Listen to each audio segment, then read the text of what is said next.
What's going on, folks? Good evening, good evening, good evening. Happy Thursday to you. Happy Thursday before the Super Bowl. That's what's up. We are there. We are where everybody else wants to be, but they can't be.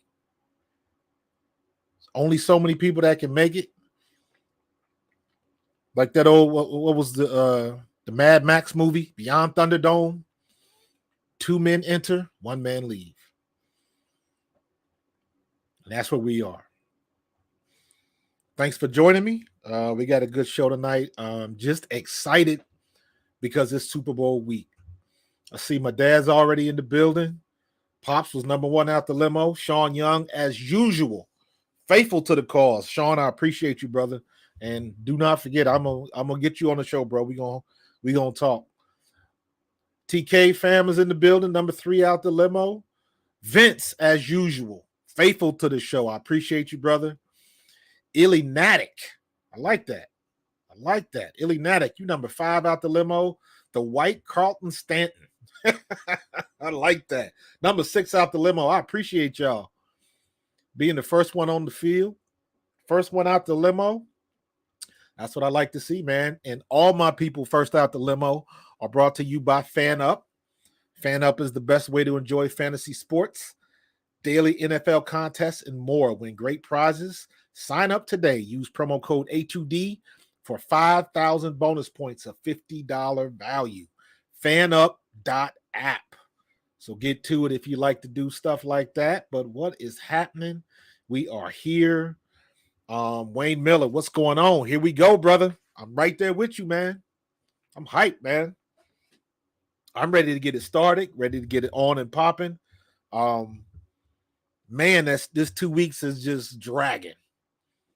It is dragging on. It's been fun to see everybody in to see everybody in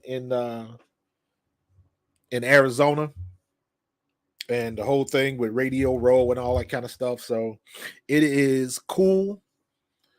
And everything that comes with that, man, it is that lets you know we are here, right? Couple of posts during the week. With all of this, we're going to get into this a little bit later, man. All of this disrespect that they throw in Philadelphia's way. Like everybody's trying to throw shade. Just the last couple of days, now people are finally coming to their senses, or maybe they just realized that the way they were sounding was coming off kind of stupid. I don't know. Just trashing and throwing shade on Philly. I don't know. Anytime you gonna get quotes for from the guys that we beat. The most egregious, in my opinion, was Julian Love on Good Morning Football. It was like, dude, why are you even going there? Why would you say what you said? Why would you, out of your mouth, say something to the effect of that Philadelphia Eagles team is so good that Nick Sirianni is just along for the ride? Like, that's just straight disrespectful. And in my opinion, that's a slap in the face to his coach, Brian Daboll. Brian Daboll brought them through, coached them up, and made them respectable. And Sirianni's doing the same thing with the Eagles. So for him to say that, man, that's just sour grapes, bro. And he got lambasted for that. He got lambasted for it, and rightfully so. Rightfully so. What's up, Greg? So we'll see. All of this is going to shake out in a minute. You know what I mean? Because if the Eagles go in Sunday and do what they're supposed to do, it's going to be a lot of crow pie next week. It's going to be a lot of people eating crow next week, man. So we'll see. Jake, what you thinking, man? Hurts will have one rushing touchdown, but for some reason I feel like our run game is going to feast on Sunday. I ain't mad at that. I am not mad at that. I think our run game has not gotten enough credit. But that's not a media thing. That's a thing where it wasn't until late where finally, against the 49ers, finally Steichen was just like, let's raise up the dam and just let it flow. Just let it flow. Our run game should be option number one. Dominate the line of scrimmage in the trenches, number one thing to do. If we haven't learned anything else from all of this stuff, is when you look at that Giants game, right? What did you hear all week? Vince, you could probably chime in on this one. The Giants game, all we heard all week was what Dexter Lawrence was going to do. He had been playing well, coming on at the end. New York had found their mojo. Daniel Jones was playing well. The defense was playing well. Dexter Lawrence was just on fire, and they were going to take it to us. Everybody, well, a lot of people were picking the Giants to beat us. And when you watch that game, if you go back to NFL Network and you watch the replay of that game and you see what Jason Kelce did to Dexter Lawrence, that was just disrespectful. Dexter Lawrence in film session, they had to be roasted him because he got handled. He got manhandled. So all of that mess that they talking about, it starts and ends in the trenches. And with us, we got the smartest and probably the most sound as far as technique goes center in the NFL. We already know that Jason Kelce is certified Hall of Fame. At least he is in my book. You talking 12 years, a Super Bowl victory, and possibly 2 if we handle our business on Sunday. He's Hall of Fame. He manhandled Dexter Lawrence. Now you go into the 49ers game. Now, again, you dealing with the number one defense in the league. We handled our business. Bosa didn't make much noise. He had the one play where he almost got to safety. Other than that, not much. Not much. So I remember, if you go all the way back to last year, and this is, for me, I remember this game against the Saints. When the Saints came to Philly, the Saints had the number one defense in the league at the time. And that was that game where Jalen Hurts put his foot in the dirt and just basically broke that defensive end ankles on a touchdown and ended up going like 14 yards, cutting it back and scoring. That was the game where for me, that was the game I was like, that's our quarterback. For me, that's when I saw him do that, I was like, that dude is that dude. And we got something right here. And then, of course, we go on through the year, we make it to the playoffs, and then what happened in Tampa happened, right? But that was the game, and that's another game where in the trenches against the best defense, we showed up. We showed up. And I don't see any reason why this should be any different. Any different. The matchup,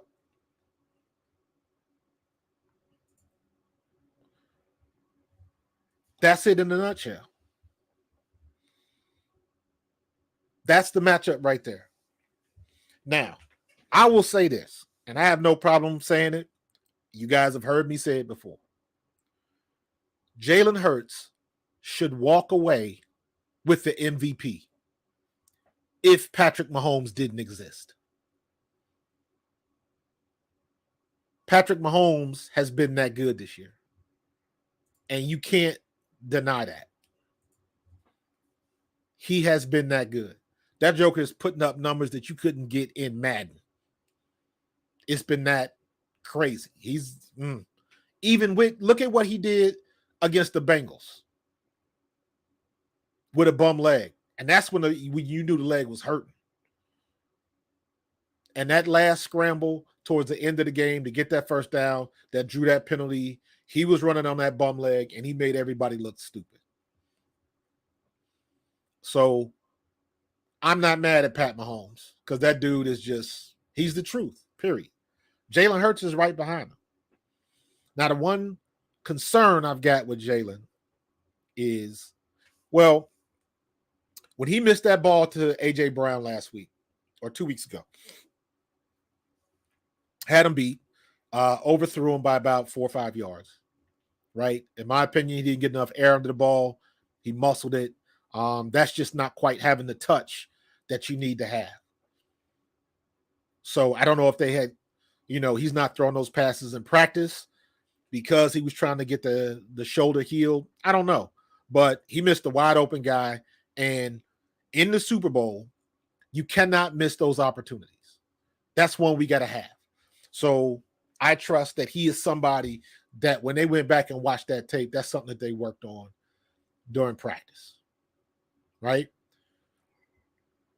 Any opportunity you have to move those chains, get in the end zone, get a pick, get your hands on the ball, you got to take advantage of it.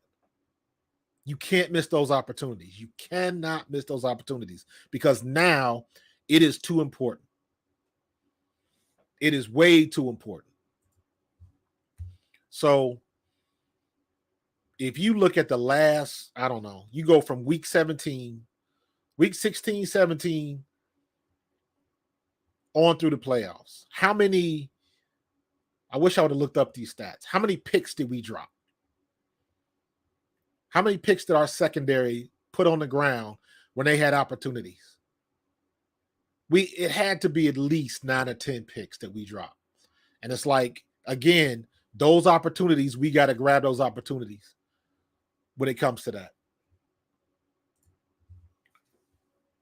We got to take advantage of those opportunities. Stuff like that.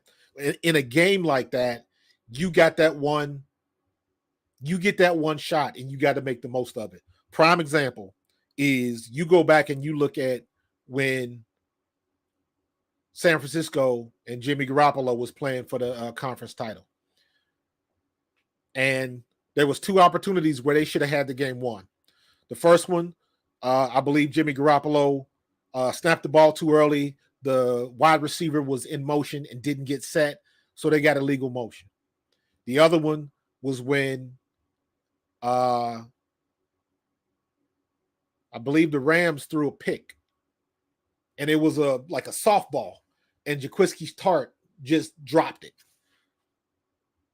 Just went through his arms. It was a softball. I believe the ball had been deflected. All he had to do was catch it. It was spinning like it was a punt. It wasn't. All he had to do was just catch the ball, and he dropped it. If he gets that pick, game is over, and San Francisco's going to the Super Bowl. But he didn't. He didn't catch the ball, and they lost. And that opportunity went away. You got to take advantage of those opportunities. So, but we are here, man. We are here. And we've got to take advantage of it. Illinatic, absolutely. I've been preaching on that, all year, man. You look at last year from this year, Jalen Hurts did a complete 180. Can't nobody say nothing. Nobody can say anything. When he came back, one of the things I said early, and this is in the offseason when I said this, the only thing I needed Jalen Hurts to do was be good and consistent. And our defense was going to do the rest. And I knew our defense was tight. And I believe my exact quote was, anything above just being good is icing on the cake. Because I'm not expecting that out of Jalen Hurts. And Jalen Hurts just blew everybody's expectation right out of the water. He's been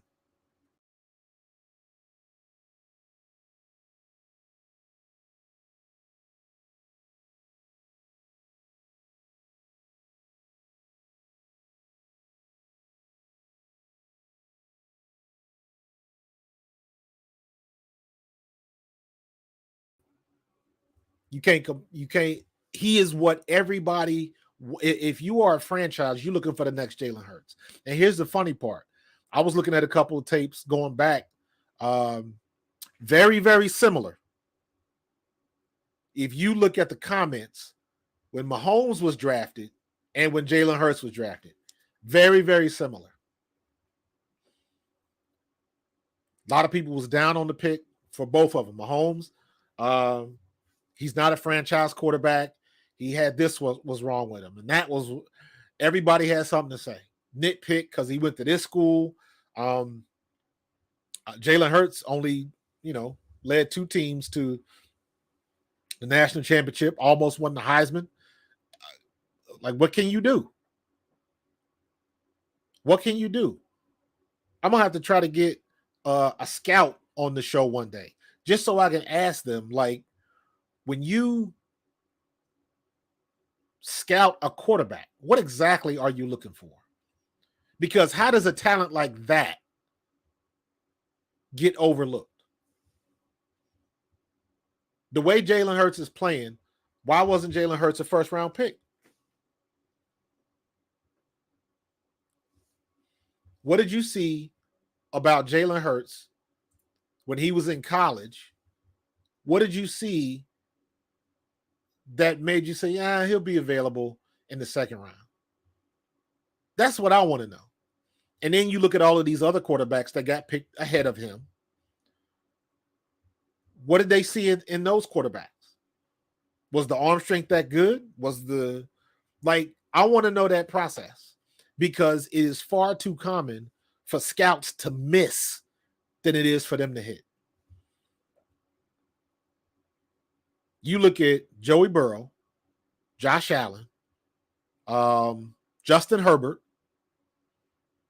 Who else can I think of? Jalen Hurts, obviously. And maybe Justin Fields. And out of all of the big name quarterbacks, the stereotypical metrics, 6'3", 6'4", 6'5", golden arm, and all of that kind of stuff, how is it that everybody misses on quarterbacks? The Jalen Hurts type quarterback was always on the rise because he can do too much.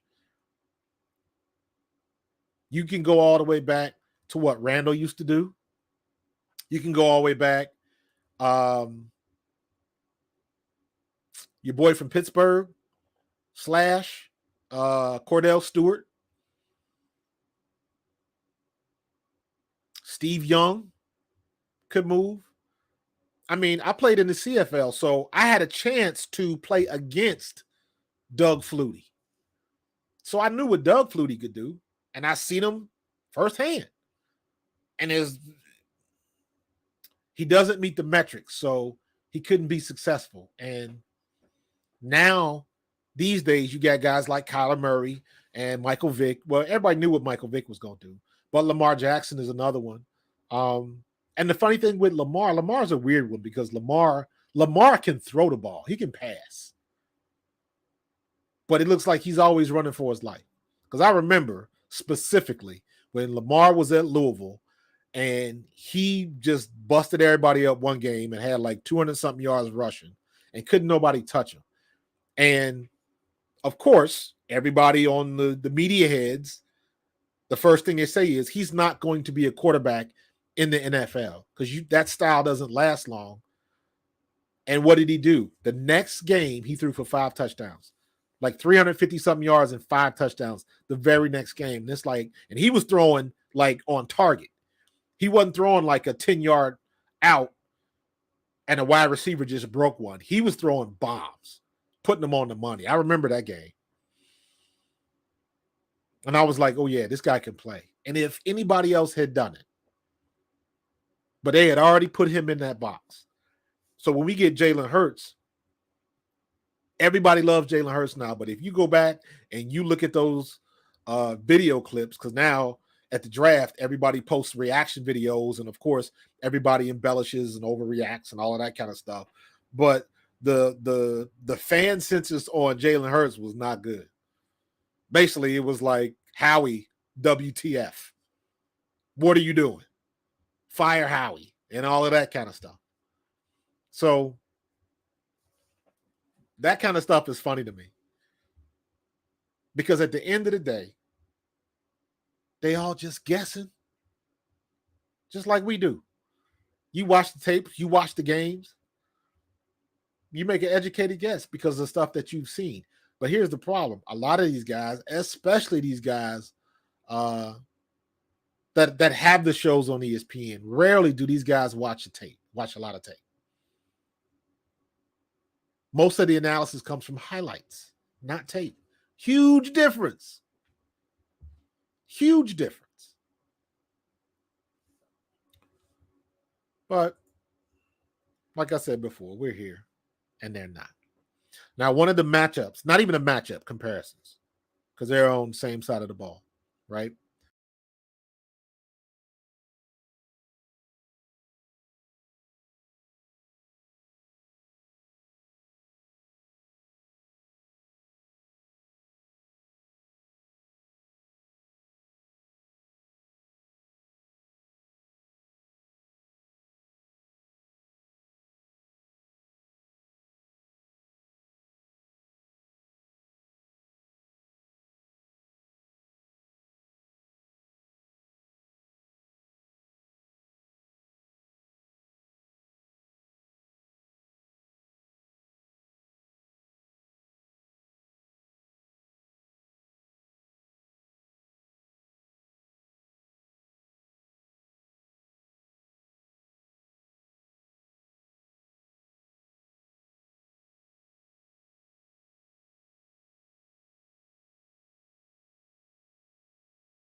It's going to be playing catch up. And that's where the same rules apply. When we played Dallas, everybody was worried about Micah Parsons. Rightfully so, because Micah Parsons was balling. So what do you do to the best player on the team? You run at him. You attack him. You put him on his heels. You make him make a play. And we had Micah Parsons shut down. The only reason Micah Parsons had any type of stats in that first game we played, because that is the game where Lane Johnson got hurt. And he did absolutely nothing until Lane Johnson left. I believe it's going to be the same thing with Chris Jones, except I think Lane's going to be in for the whole game. So we're going to pretty much keep him under wraps. And again, you still got Kelsey calling the shots, man. You still got Kelsey calling the shots. Now,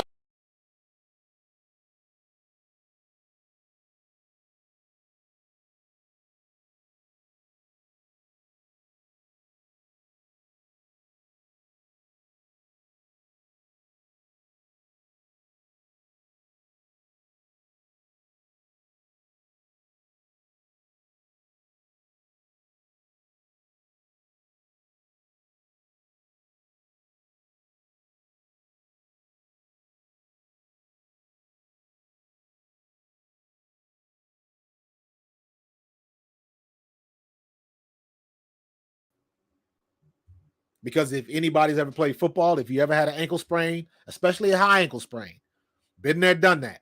Not fun. And whatever side you on, if you get the sprain on your left and you try to run left, which means you're pushing off on your left hand, trying to turn the corner and go forward. Pain, pain, pain. So you know you're going to be shot up, but he's not 100%. You got to take advantage of that. Force him to his left. You got to force him to his left. Make him try to throw across his body. He ain't going to be able to do it. He's not going to be able to do it. So,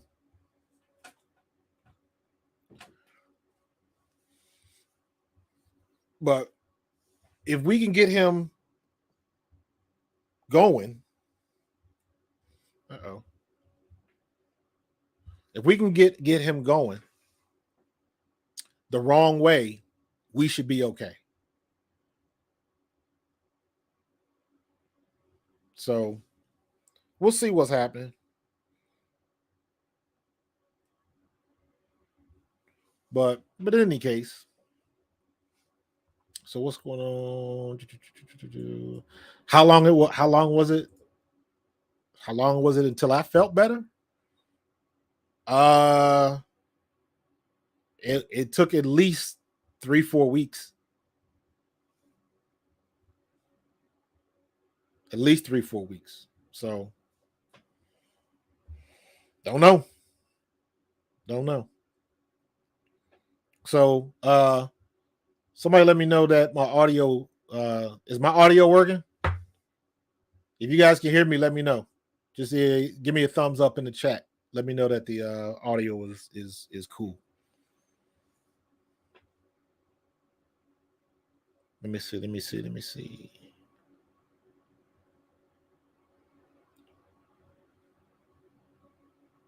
Nope. Let me see. You're good? All right, Jake. I appreciate that, man. So, all right. Oh, it cuts out when I show pictures. Okay. I appreciate that. Huh. I have to look into that. Well, no more pictures then. But in any case, we got we got to take care of Mahomes. Now, the other thing, this is something I've been watching tape on, right? I've been watching tape. The last two I watched the Denver game, and I can't even remember what the other game was. I know I watched both Denver games, and I know there was a third one. But in any case, the one thing I noticed when you look at Kansas City's linebackers, they got those two linebackers. 55, I believe, is Gay, Willie Gay, and I forget Bolton. Bolton is number 32. Those guys can play the run quite well.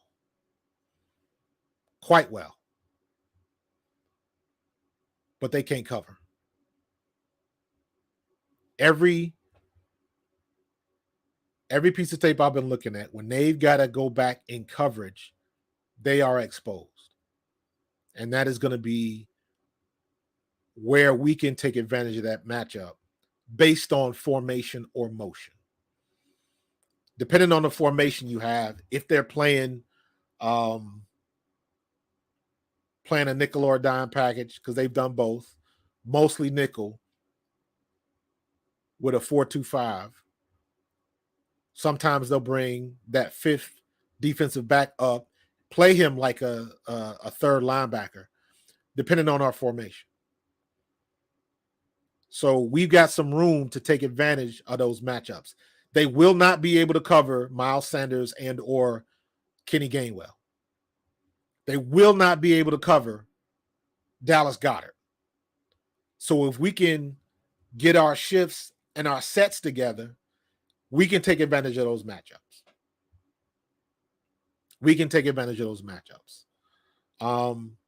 Yes, Vince, I'm right there with you, bro. Their secondary cannot cover our receivers. Who's their number one that's going to take care of A.J. Brown? And A.J. Brown is known to take your best cornerback and make him look silly.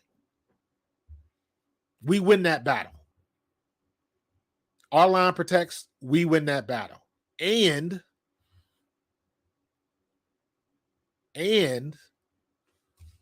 Back to what I was telling you about watching the Denver game. Russell Wilson in 2 games against the Chiefs, 8 carries, 82 yards, 2 rushing touchdowns. They are not good against an RPO. I don't think they're going to be good against the passing RPO. That is going to definitely give us an advantage. We got to be able to take care of that, take advantage of that. Like the way you think, show enough.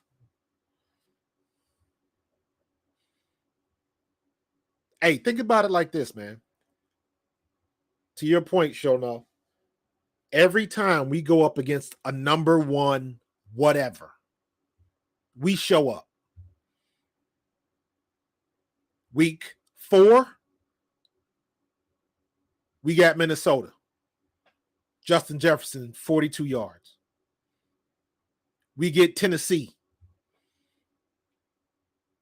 King Henry, Derrick Henry, 30 yards. Ryan Tannehill had more rushing yards than Derrick Henry. That's how bad we shut him down.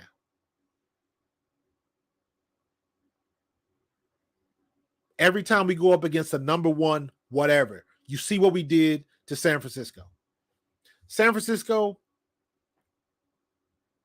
it is what it is.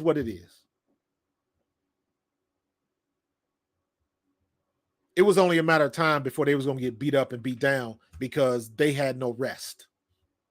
Their offense could not stay on the field. So their defense was just wore out. That was a no contest. And on that note, I understand what Brandon Ayuk was talking about. Yeah, Pete, they don't want to hear it, man, but they're going to get it. I understand what Brandon Ayuk was talking about. The reason why I don't have such a problem with what Brandon Ayuk said was because if you listen to that whole conversation, at least he had the honesty to say, I got no business talking about another team from my couch. At least he acknowledged that. But as a player who has been in that situation, I understand that. So I get it. That's different than that crap that Julian Love said on the television show. That was just sour grapes on his part. Brandon Ayuk, we knocked his 2 quarterbacks out of the game. So he wasn't getting no passes. And like I said, if it had happened to us, and it has happened to us, look at what we were saying when Carson Wentz got hurt in 2017. Because nobody expected Nick Foles to do what he did. So we were in the same boat. Woulda, coulda, shoulda. So I understand that from Brandon Ayuk, especially somebody that's contributing and everything that goes with that. You don't want to see both your quarterbacks go down. I don't believe they would have beat us. But I understand. So I give Brandon Ayuk a pass. Everybody else just throwing shade because they just hella salty. So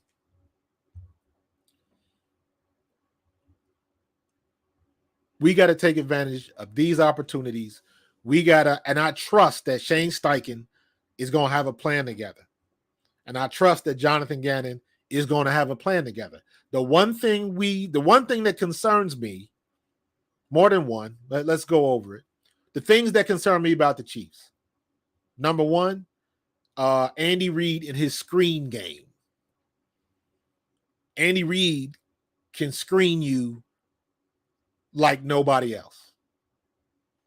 The man knows how to call a screenplay. He knows how to design it. Your tight end, your running back, your receivers, he knows how to run them screens, and he's good at it. That's number 1. Number 2, Pacheco. Now, Pacheco reminds me of Saquon Barkley. Not as good as Saquon, but Pacheco runs violently. And we already know that our secondary, Mr. Marcus Epps, has a tendency to make tackles looking at the ground. You have to see what you hit. Now, if we can avoid those tackling mistakes, we'll be fine. But Pacheco runs with a purpose. That boy runs hard. So we got to come up, make the hit, and wrap up. We have to do that.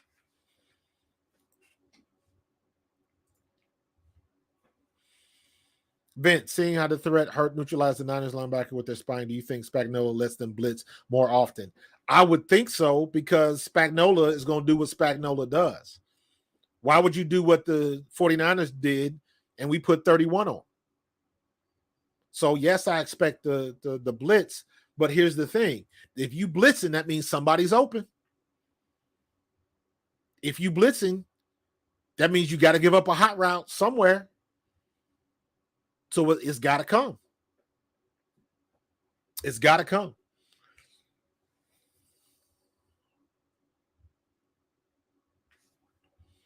What'd you say, Shonuff? Have to take away Kelsey. I like Blankenship on Kelsey. Travis Kelsey. I got you. Believe it or not, but with help, keep Pacheco inside. Yes, absolutely. But I don't think clearly Travis Kelsey is their best receiver. So I would not be surprised if it's either Maddox or Chauncey Gardner-Johnson moving around to take Travis out of the game.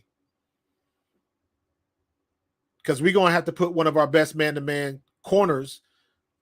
I would like to see Gardner-Johnson come up and play him man. Now, we are kind of losing the size battle in that, but Gardner-Johnson is a beast. He's solid. Avonte Maddox is solid.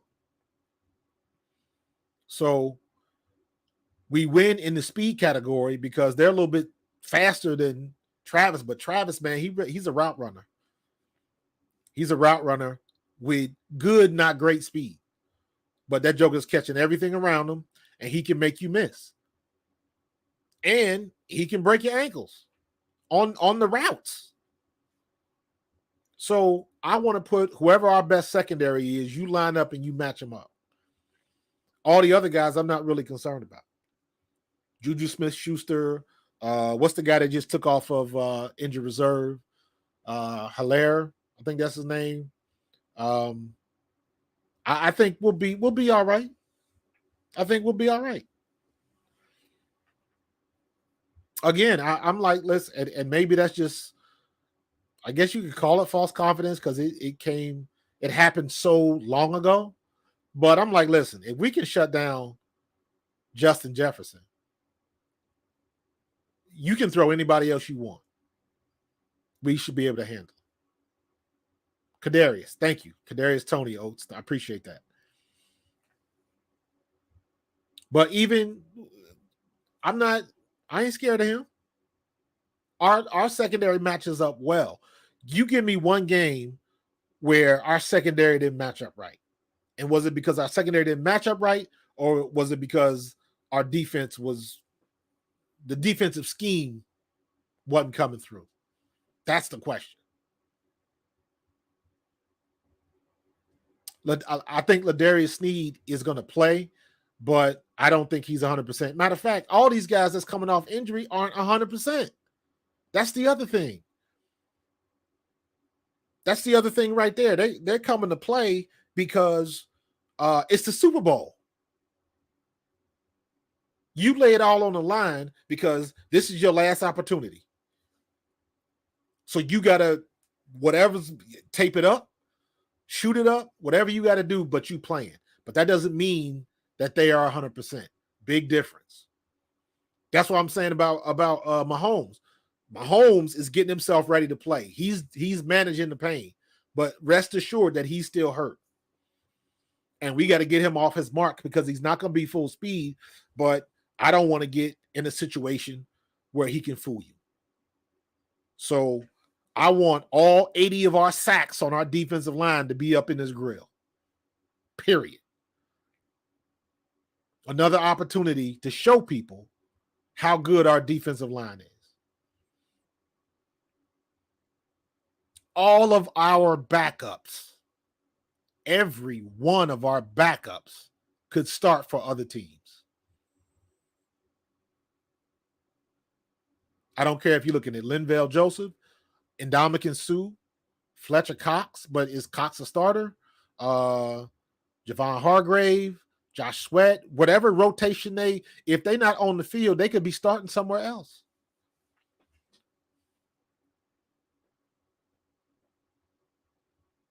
That's where the game's going to be won. Yeah, you got to keep them on the run, TK, but you also got to respect him that he's a lot better quarterback than he was 3 years ago, whenever that was. He's a much different quarterback. He's a lot better, smarter, plays the game with a lot more mental capacity. He's one of those guys that'll scramble around to get somebody open. And usually somebody gets open. That's why we got to get our hands on him. Because if he's running around doing helicopter spins, somebody's going to eventually pop open. You can't expect your secondary to keep covering for that long. Got to get your hands on him. Got to get him down. We can't have no situations like we had that game against Dallas where we sack, we get a good hit on Dak Prescott, but we don't bring him down, and he ends up completing the pass. We can't have that. Get your hands on him. Get him to the ground.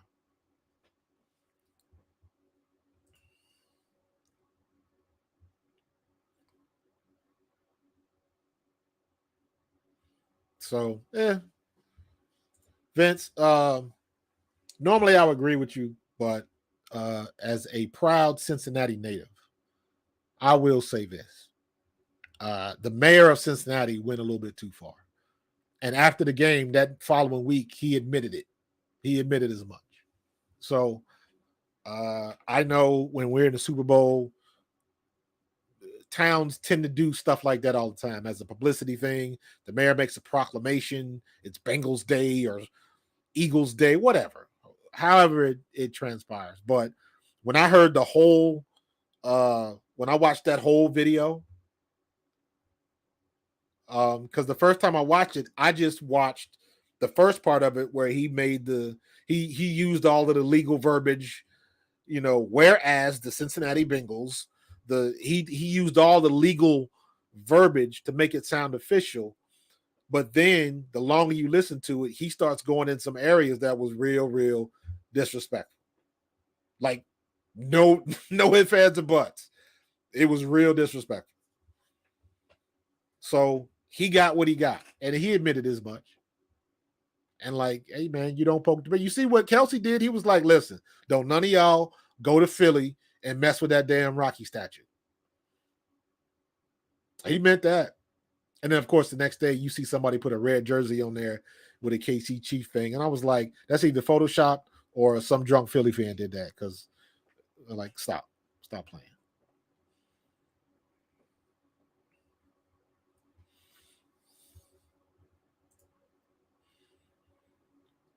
You don't need great receivers when you have Mahomes extending plays for 7 seconds. Eventually, no matter receiver who's covering. Yep, absolutely. 100%. 100%, Jay. You can't cover that long. You know when you see stuff like that, if you've ever watched these videos and the commercials and stuff now where you get the kids playing flag football and somebody got the ball and they juking and everybody's juking and shaking and spinning, nobody's going into place. And eventually you're going to get to that move and somebody's going to give up, or they're going to give up the ankle. They're going to attempt to grab you or commit to one side or the other, and they're going to get burned. They're just going to get their ankles broke.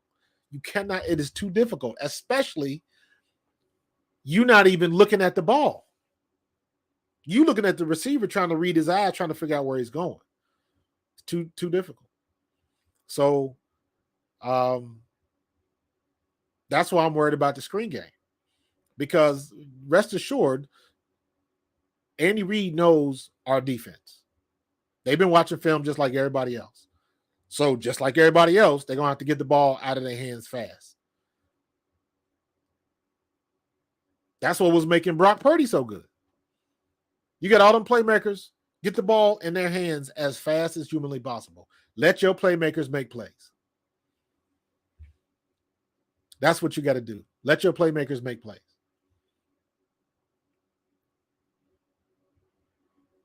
So what's one of the fastest ways that Reed and Bieniemy can get the ball out of Mahomes' hands? Screenplay. Screenplays. So you know that's coming. And when they get that ball again, when they get that ball to Pacheco, that young brother runs hard. So we'll see what happens, man.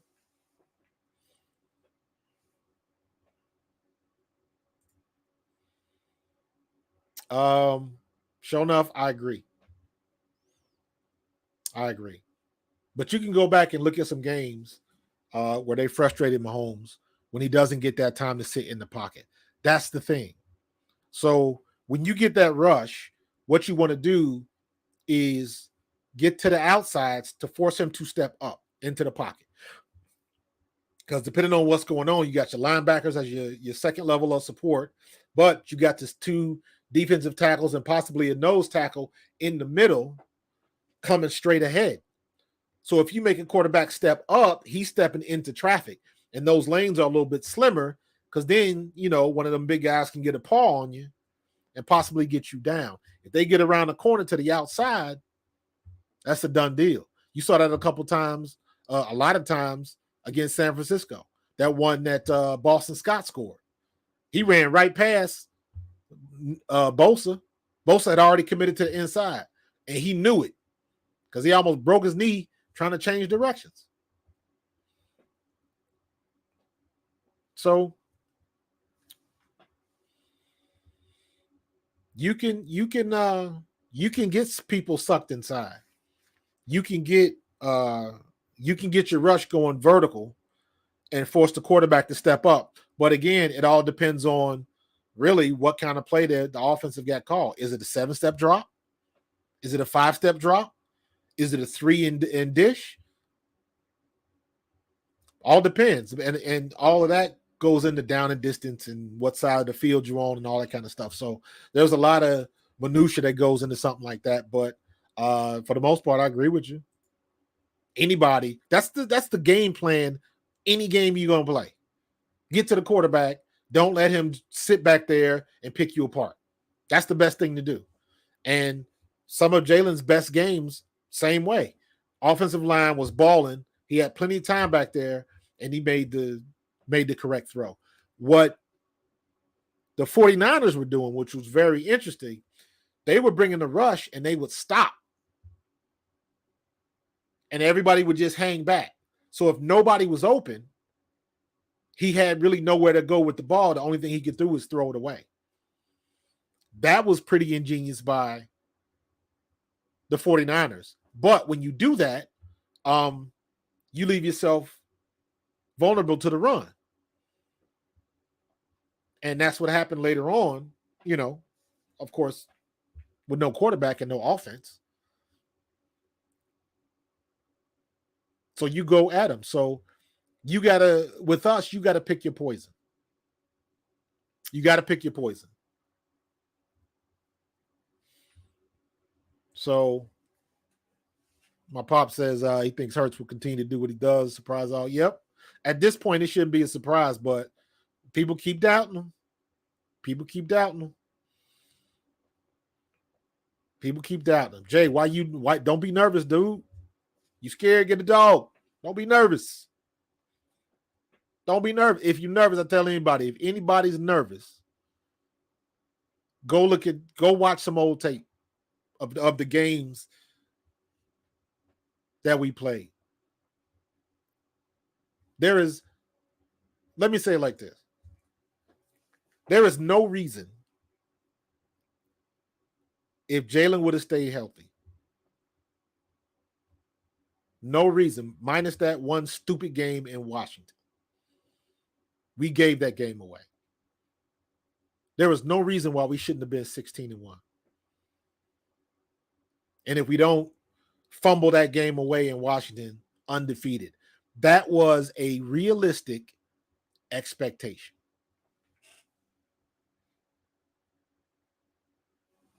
That was a realistic expectation.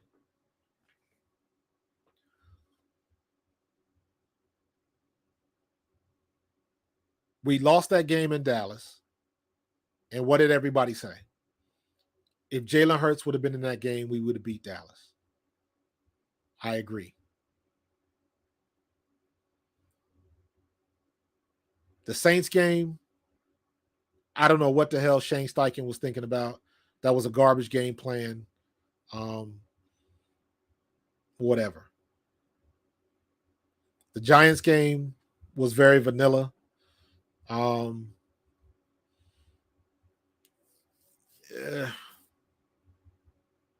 It was what it was. We still took care of business. But we'll be fine. Guys are learning from their mistakes. That's not Sirianni. That's Shane Steichen. I put that loss squarely on him.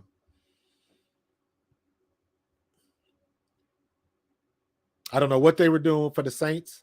I don't know what they were doing for Dallas. Although Dallas was a weird one because, again, we missed a sack.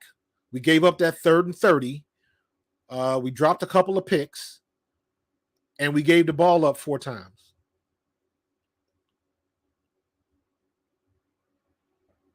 So, and in spite of all of that, Minshew had us in a position where we almost pulled it out.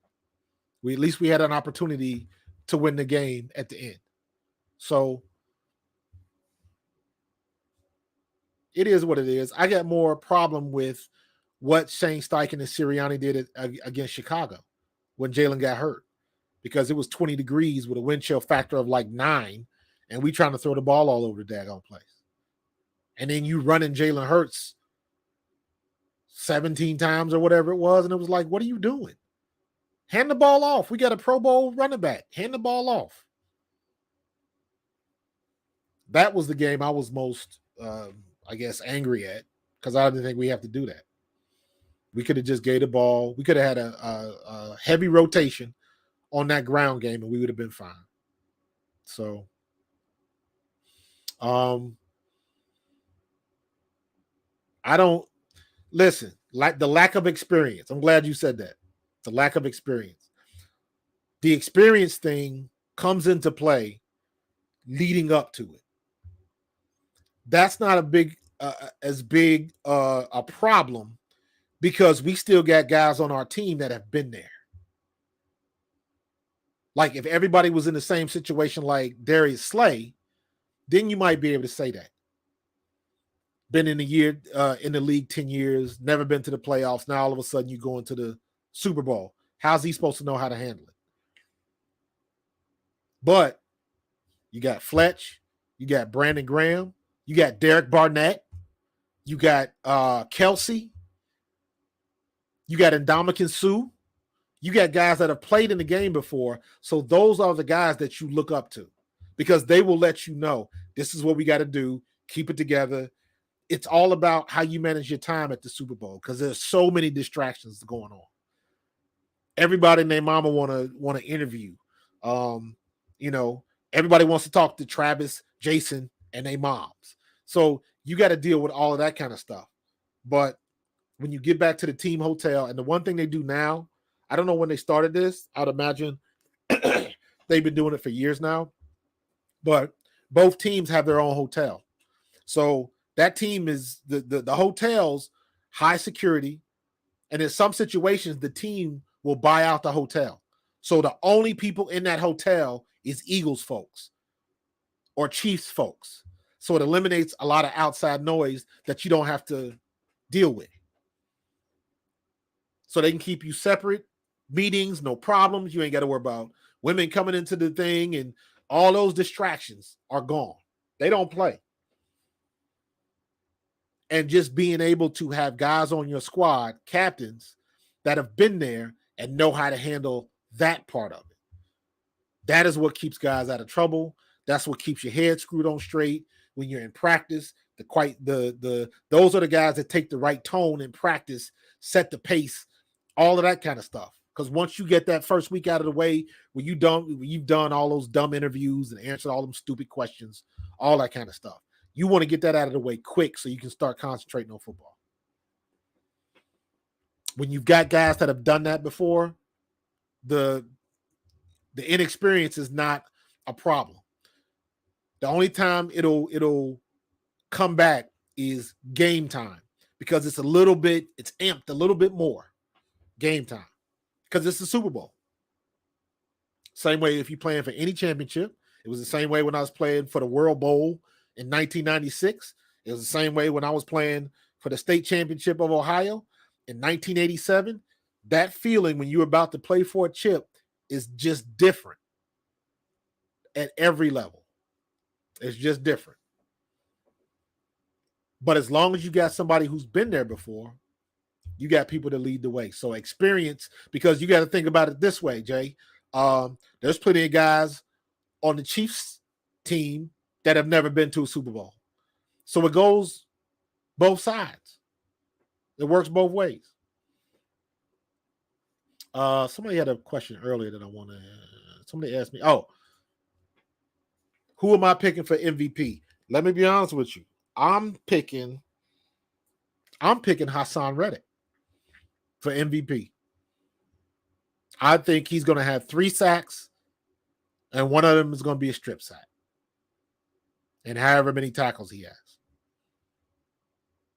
So I'm thinking that it'll be a defensive MVP. It'll either be him or Bradbury. Oh, I take that back. Not Bradbury, but Chauncey Gardner-Johnson.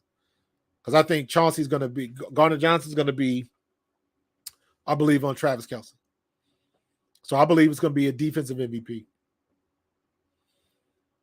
Now, if we get out to a big lead, I could see Jalen Hurts running for 100 and throwing for 250 or something like that. Then he would be the obvious MVP. But it all depends on how it rolls out. And let's not forget, A.J. Brown is chomping at the bit. A.J. Brown is chomping at the bit. He didn't have a good game last week, it wasn't really his fault. We didn't have to throw the ball.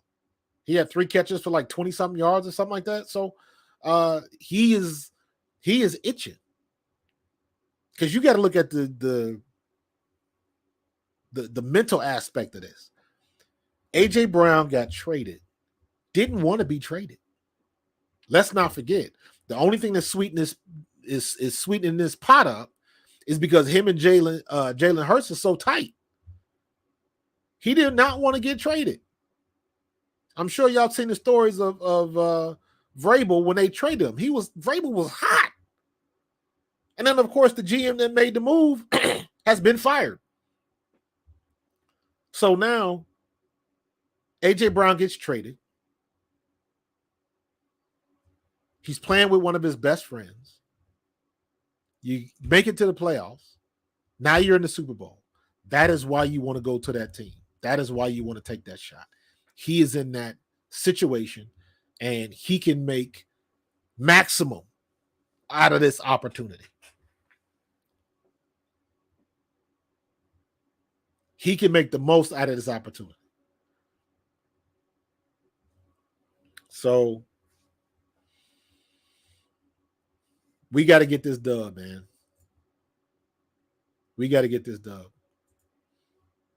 We are here. All of that smack everybody talks at the beginning of the year, the cliches that you hear in camp, got to get it together. We're going to make a run for the Super Bowl, blah, blah, blah, yakety schmackety, right? We are here. Nobody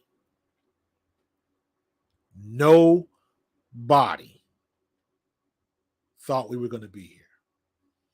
The one dude I got to give props to, I don't know if he's listening, but I got to give props to my boy, Jim Ballard. Jim Ballard is a friend of mine. We played together in Scotland, won the World League title together in Scotland in 96.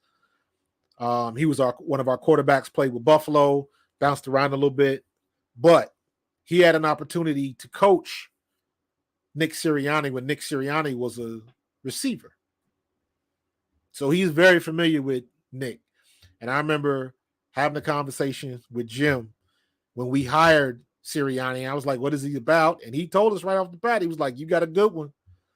And then I talked to him again after that infamous press conference. And he was like, dude, you just got to let that stuff go. And he was 100% right. 100% right. Nobody saw this coming, watering the grass and your flowers, and nobody saw this coming. And all he did was coach our boys up and take us to a Super Bowl. What can you say? Other than he's not coach of the year. What's up with that? But I've been down that rabbit hole already. They ain't ready for that because they have no answers. No answers. So, hey, it's gonna be on and popping. It's gonna be on and popping, and I'm excited. We have the better team. We have the best mindset. Nobody's scared, and I think we're gonna handle our business. So, hopefully, this time next week, we'll be talking about going to the parade, whatever. Looking forward to it. So I'm going to do the same thing, even though I know everybody's going to be watching Rihanna and all of that kind of stuff. Halftime of the Super Bowl, I'm going to jump on Facebook Live like I always do when the Eagles play. I'm going to give my thoughts. Make sure you join me. If you guys are not a part of my Facebook fan group, just search for Pro Fan Talk. If you guys haven't seen my YouTube channel, again, it's called Pro Fan Talk. Mosey on over there and check me out. Give me a subscribe. I'm trying to get to 1,000 subscribers. The goal was to get to 1,000 before the Super Bowl, but don't think that's going to happen. But I would appreciate you subscribing to me so I can grow, trying to make this thing happen. And let's bring this Lombardi back to Philly. You know what I mean? We got an opportunity to do it. We got a good opportunity to do it. We clearly got the best team. And we got QB1. So let's make it happen. So enjoy the game. Have a good time. Go crazy. If they win, I will be in my front yard doing the Eagles chant. So it's going to be a day of days. So I'm excited. So y'all enjoy the game. Again, check me out at halftime on Facebook Live. Stay tuned. And we're going to have some fun.